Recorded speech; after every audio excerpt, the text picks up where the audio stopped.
Gesta Iman paniquée, elle fait une terrible et lance un appel à l'aide. C'est le pire scénario qui pouvait lui arriver, alors qu'elle prépare activement ses prochaines grandes vacances.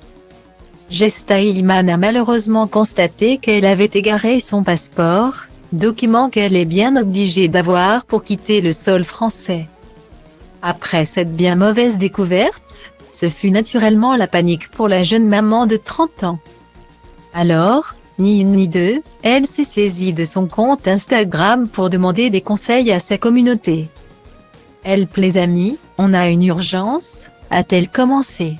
Et d'expliquer son problème, passeport perdu et départ USA dans 3 semaines. Point. Que faire? Si quelqu'un a des idées, je suis preneuse. Nul doute que Gesta Iman a rapidement reçu des réponses à ces questions. Mais la situation reste délicate.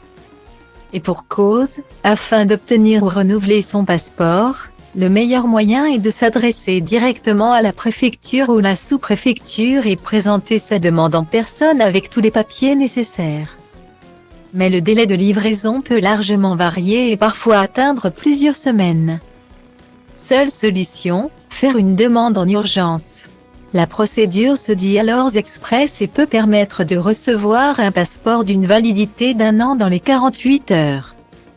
Il faut cependant justifier d'une bonne raison pour avoir recours à cette procédure. La femme de Benoît Assadis semble néanmoins avoir retrouvé le sourire peu de temps après son appel à l'aide, comme en témoigne la suite de ses stories Instagram. Elle y partageait d'adorables instants avec ses enfants Juliane, 3 ans, et Adriane, 2 ans. 2 bambins qui la comblent de bonheur mais qui lui prennent également beaucoup d'énergie. C'est d'ailleurs l'une des raisons pour laquelle Gesta Iman n'envisage pas tellement d'avoir un 3e bébé.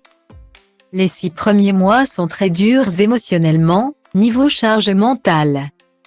Niveau organisation, les nuits tout ça, je ne m'en sentirais plus capable.